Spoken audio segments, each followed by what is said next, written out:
Hi, Soda here, and let's just say that Baby Blowfish is still in there.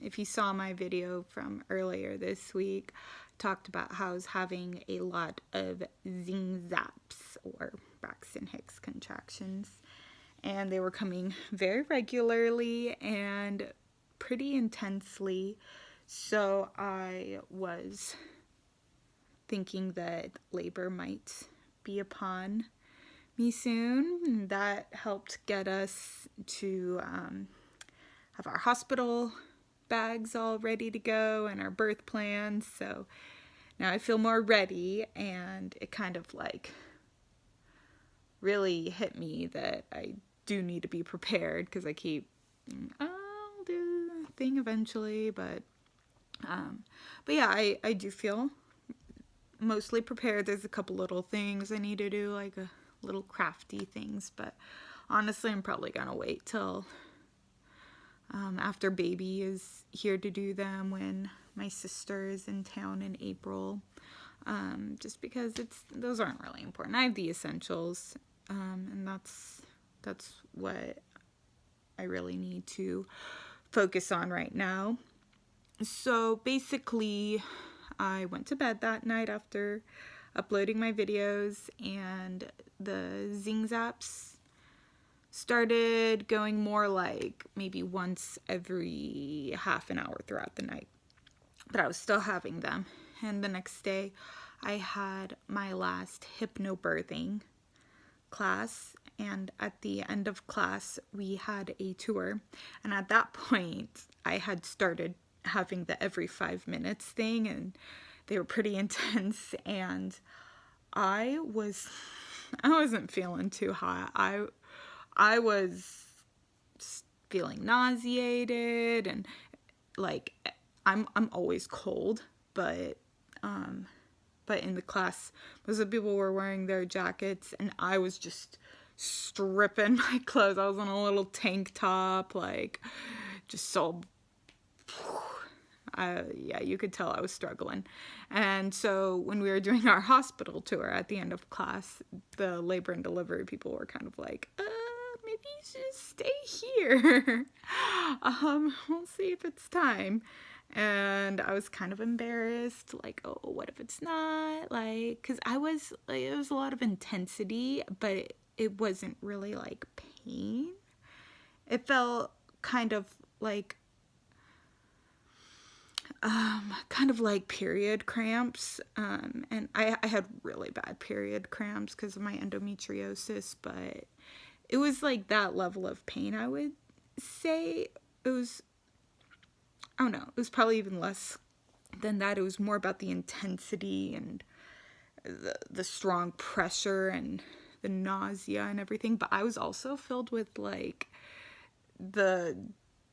I felt like really happy and almost high, like just like, yay. So and they're like, oh, that's the what, I'm blanking on the words, not endorphins, whatever the hormone is, the like love hormone. And sorry, I'm saying a lot.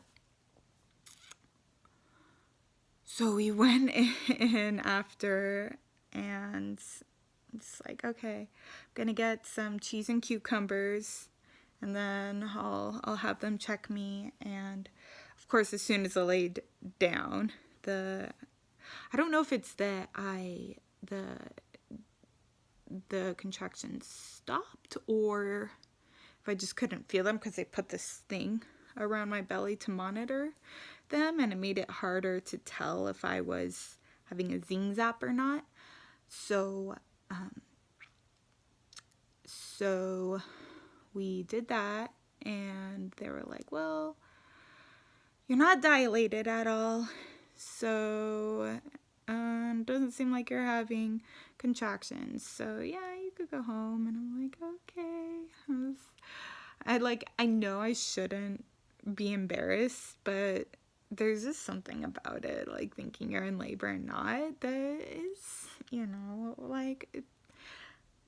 like my husband thinks it's silly, but I'm trying to explain to him that just a natural feeling to have. So the next day I had my appointment with my doctor, and I told her what happened, and she's like, don't be embarrassed. Honestly, I probably would have told you to go in if you told me what was going on. That night I actually stopped having zing zaps. I like, and I actually slept pretty well that night. It was awesome. I'm like, oh, this is weird. So I wasn't really planning on having her check me because I just got checked, but my psychologist was telling me that it was a good idea for me to get checked every time I go in,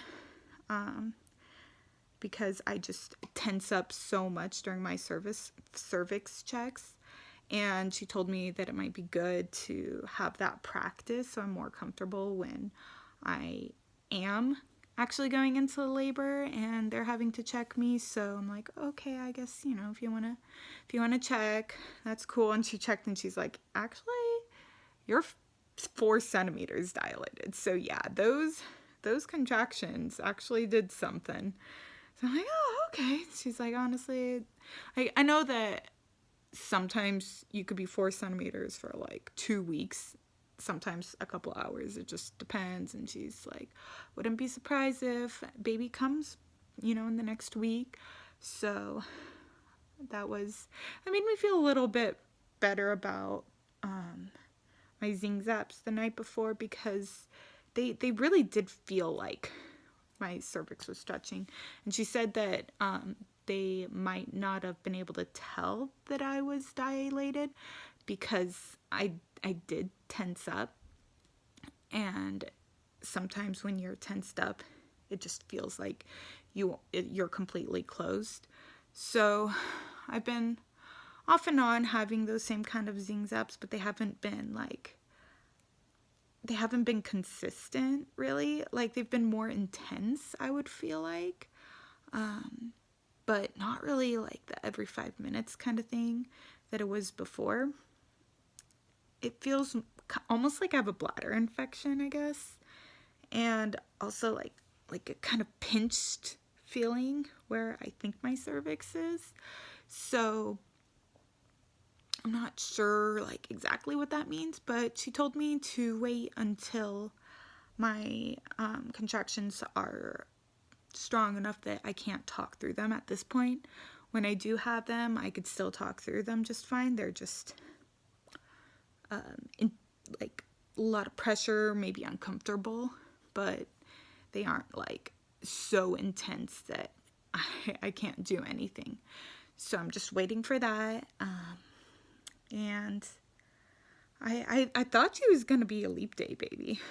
I thought maybe, I don't know, she just seems like, that just seems like her personality.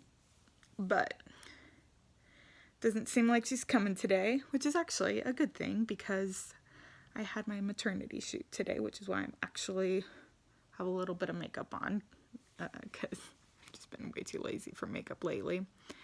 And I'm hoping that she actually stays in there until March 3rd or 4th, because that's when my mom gets back from her trip. She left on the 28th and is coming back on sometime, I think, late on the 3rd. So we'll see if she's just waiting for grandma to come back. And then Elaine's brother, I think, is coming on the 5th. So might be even better if she waits until then. So he could be there. He's a nurse, so it might be nice to have him around. And yeah, so whenever she wants to come, or if she wants to wait all the way until March 11th, whatever you want to do, just please don't wait too long, because I'm struggling a little bit, but I don't feel scared. Like, I don't feel scared of labor.